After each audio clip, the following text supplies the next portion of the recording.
Она која го имаме во продолжение, утринското будење, го најавивме на кратко, но има малку подетално се поврзуваме утрово со Гоце Андонов од Театар за тебе, со кој што ќе имаме можност да ја најавиме вечерашната детска едукативна представа Лоренц и последното дрво, нешто за што верувам дека е во очекување младата детска публика и го најавува Театар за тебе. Гоце, добро утро. Добро утро, Гоце. Добро утро на вас.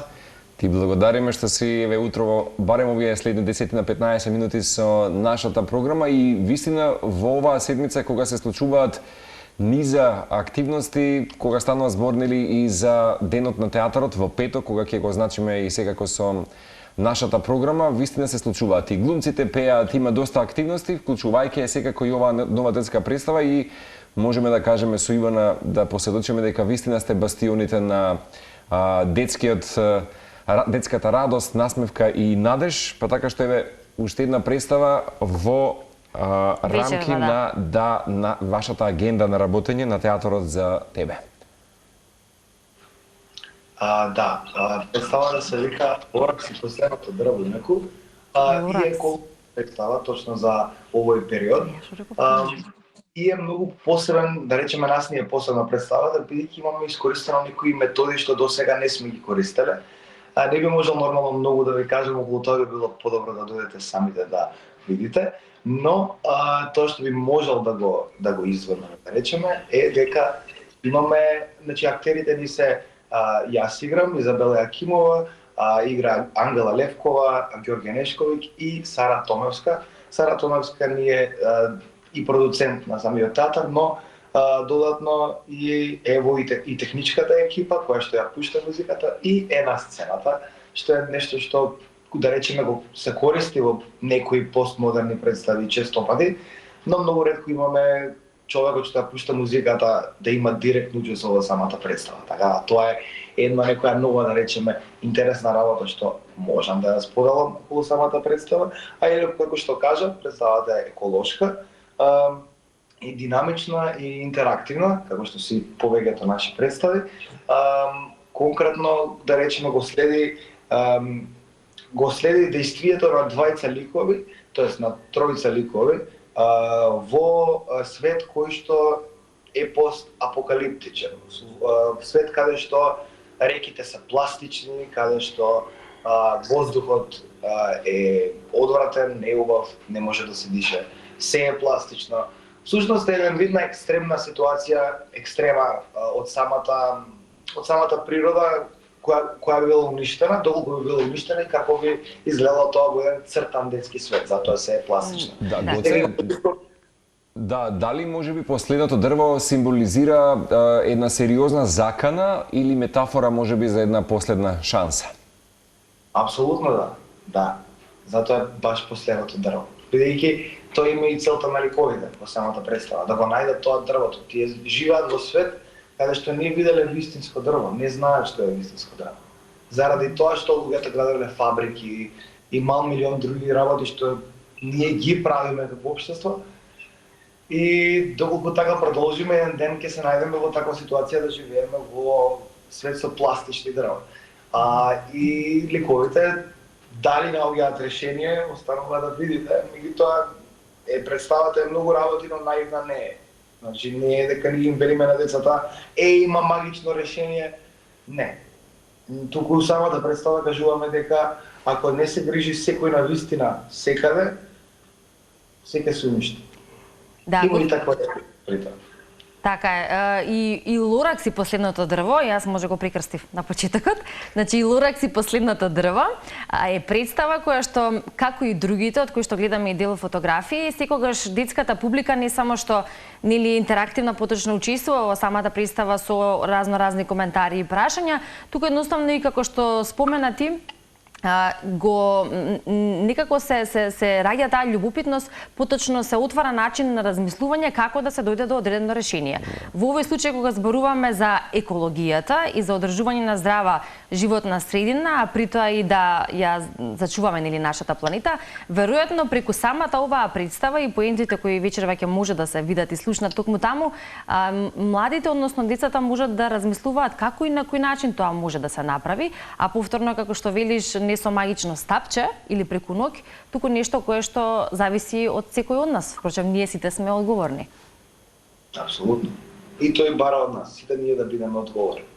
И после гледањето на представата, не само во тие 45 минути. Се споменуваат добрината, пријателството и грижата, нешто кое што треба да биде присутно во детскиот свет или децата од малино за да се учат токму на тоа, но исто така и поврзано со екологијата. Ако се грижиме за природата, ако бидеме добри, но и ако бидеме сложни, веројатно и природата ќе има голем бенефит, што за жал и глобално тоа не можеме да го видиме баш така или да се пофалиме, што значи дека треба да се направи еден пресврт или друг правец, особено почнувајќи од најмладите генерации. Театар за тебе некако креативно и иновативно со ваквите идеи, па како се формираат истите и како се реализира, односно се подготвува една ваква детска представа? Може малку за тој внатрешен дел помеѓу актерите и сите оние кои што се дел од представата? Па, видете, генерално, например, еве можем да збориме од почетокот, од пред некои 3 години. Овој театар е почнат од Изабела Јакимова, која што оди на мастер за применен театар во Нови Сад, каде што, да речеме, учи за некој сосема друг аспект на актерската игра и како таа треба да се, да речеме, промовира и начинот на кој што може да се влијае освен класичниот театарски институционален начин. И Изабела практично ги пишува текстовите и има почнато прилично експериментално, да речеме, со супер вселенко и роденденската торта која што е представа за другарството и евентуално низ низа на што функционира, а што не, како се збораме за метода, збораме за тема, ние доаѓаме до момент каде што сега имаме 14 представи.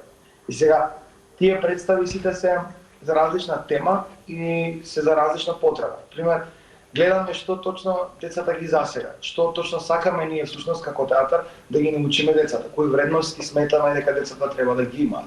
Ако е тоа другарство, ја правиме приказната базирана на низ призма на ликови кои што го немаат тоа. Значи што им фали, како го наоѓаат низ самата представа, користејќи ги тие некои методи од кои што Изабела, например, не учи нас и ние потоа ги користиме и ги практикуваме во самите представи. Имаме представи додатно за, што сакам да кажам, имаме уште една за екологија, имаме другарство, имаме и за булинг, например. Булинг беше многу честа тема која го разговараме, што е многу важно денеска и што треба да се збори повеќе, а не се збори. И булинг дојде да биде една тема која што е таква и преку ликови кои што се многу, да не речем ствари шармантни, заради тоа што имаме лик на дух, добар дух, добра вештарка и веган вампир. И сега има тука низа смешни ситуации кои тие ги поменуваат пробувајќи да бидат лоши. Децата секогаш викаат демек им помагаат како да бидеме ние лоши, ама да ние стварно ќе станеме лоши. Не е толку добра ситуација, заради тоа што децата баш чувствуваат од прва рака како ние правиме булинг на одредено дете и на сите им паѓа жали се препознаваат во тие ситуации гледајќи колку тоа дете страда од самото тоа.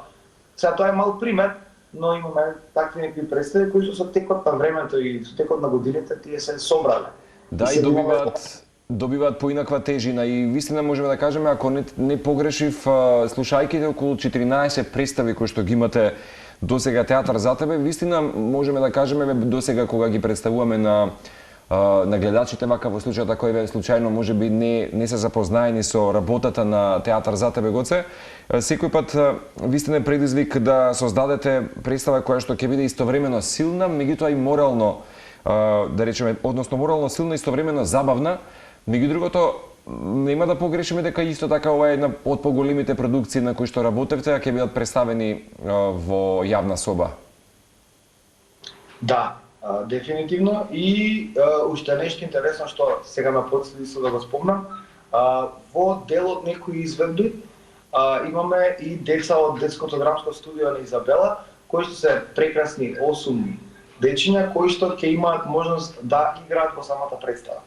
Така што ние обично играме ние, дали сме 4, 5, 6 луѓе или 3, а имаме сега и дечиња од самото детско драмско кои што се мала возраст и едва чекаат да играат, има еден сосема нов елан и сосема нова енергија во самата детска представа. Да, одлично. Да, одлична идеја и можност за оние дечиња кои што ете уште од мали нозе го сакаат актерството, па и сакаат да се пробаат токму таму на театарската сцена, но и дека ќе донесе нова енергија, апсолутно е така. Лично сум била дел од вашите представи со деца и она кое што го забележувам е навистина една детска публика која што е многу активна, многу бистра и детска публика која што тешко може да се излаже или на некој начин да се скрене вниманието кон нешто друго или да се посочи на нешто кое што ете би требало тие да размислуваат, а не кон вистинскиот правец, чисто како еден трик како и на кој начин тие може да учествуваат и да го дадат нели вистинскиот одговор или она кое што е крајот на представата, а најчесто е тоа среќен крај. Забележуваш ли Гоце дека ова се генерации за кои што навистина треба да се прават детски представи каде што тежината на самата содржина па и да кажеме комплексноста, иако е детска представа и тематика, сепак треба да има едно ниво кое што овие нови генерации го сваќаат, го прифаќаат, а соодветно реагираат на истото. Па да, дефинитивно да, мислам детските представи што биле да речеме пред 20 години за тие деца не би функционирале, мислам дека денеска заради како што спомнавте и вие заради разликата во времето и во ова модерно време на како што знаеме на технологија и наплив од неа, треба одредени други методи. Значи фокусот им е, концентрацијата им е намалена на децата и е многу по, да речеме, не може ние да правиме представи од по саат време, не дека не може, ама по практично е нешто пократката форма, заради TikTok, заради мал милион работи со кои што не може да се бориме, одлучуваме да се адаптираме на самото тоа. Сега не е дека ние правиме представи 10 минути, ама правиме од 45-40, не одиме со поголеми форми, чисто од тој аспект. Затоа што без разлика колку да е важна пораката, нивниот фокус е толку. Да. Дури и на возрастните фокусот не е како што бил. Мислам, ретко кога може да издржат возрастни да гледаат представа подолга од 2 часа. Мислам, секој пат, често пати е тој коментарот. И меѓу моите генерации, леле, но 2,5 сати. Како не било така порано, се не велам за сите, нормално има исклучоци, ама генерално е така. Генерално е така, за поголемиот дел. Еве, Ивана, мислам дека како родител и како мајка посведочила, меѓутоа вистина не можеме да ги фингираме сега туку така малите бистри умови и претпоставам дека по представата која што ја имате, нели, Лоракс и Последното дрво, новата детска представа на Театар за тебе, доволно е едно младо момче или девојче публика да дојде до вас и да праша што можам јас да направам за да променам некоја работа. Претпоставам дека тоа ќе биде најголемата победа за вашиот ансамбл и за секако актерите, така што веруваме дека ова ќе придонесе можеби нели за една промена или промена на фокусот генерално кај сите, така што ќе ги поканиме уште еднаш. Билетите веќе се достапни со оглед на тоа дека стана збор за една помала интимна сцена, меѓутоа доволно да се пренесе ваква една интимна, многу важна порака за човештвото. Ќе потсетиме само еве околу тие генерали каде може да ги набават билетите и веднаш оние кои што не гледаат да побрзаат секако за новата премиера.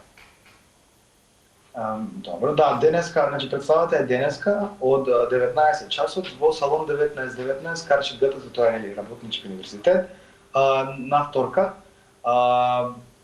Друго нешто што би спомнала е дека може да се резервираат директно преку Театар за тебе, може да се и преку Златен Зап да се купат, така што има повеќе опции, може се да видите на Инстаграм профилот на Театар за тебе или Фејсбук профилот на Театар за тебе. Таму е наведено и линкот и што може да очекувате повеќе од нас. Да.